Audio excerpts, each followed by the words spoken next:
Hi guys, good morning, good morning. Maaga tayo nagising guys kasi tayo ay mag-exercise ulit. At syempre dahil tayo ay bumaba ang result kahapon, so kailangan tuloy-tuloy na natin yan. So anyway guys, dapat talaga nag-exercise tayo tuwing umaga at huwag natin kakalimutan. Gawin na nating habit to kasi nakita nyo naman guys, sa akin ay effective kasi nga nagda-diet ako at nag-exercise at umiinom ako ng maintenance. So malaking pagbabago talaga ang naganap sa buhay ko, sa aking kalusugan dahil sa motivation sa sarili.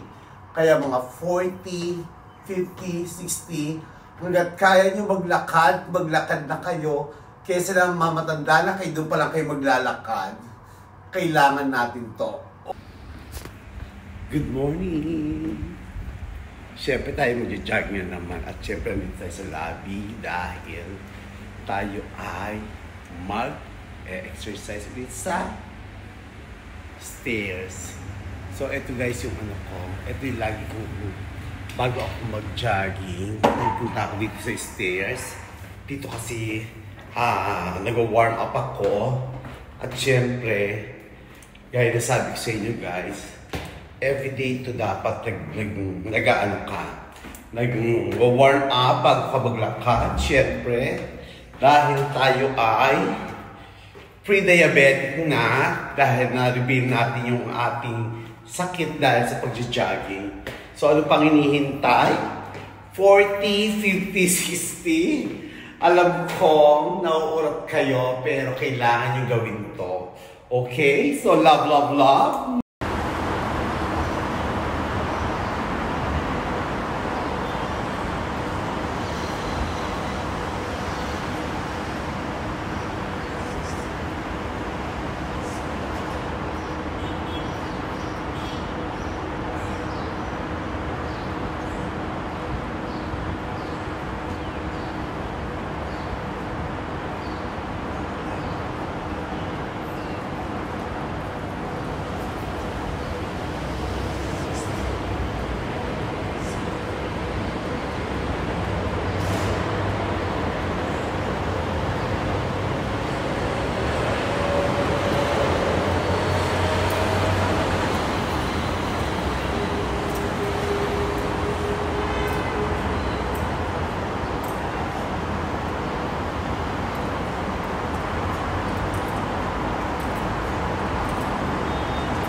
Guys, real talk tayo ha.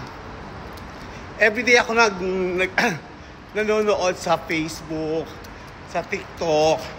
Ang daming mga OFW na nag-i-emote keso daw na okay lang daw mag-stay sila sa Dubai o sa ibang bansa.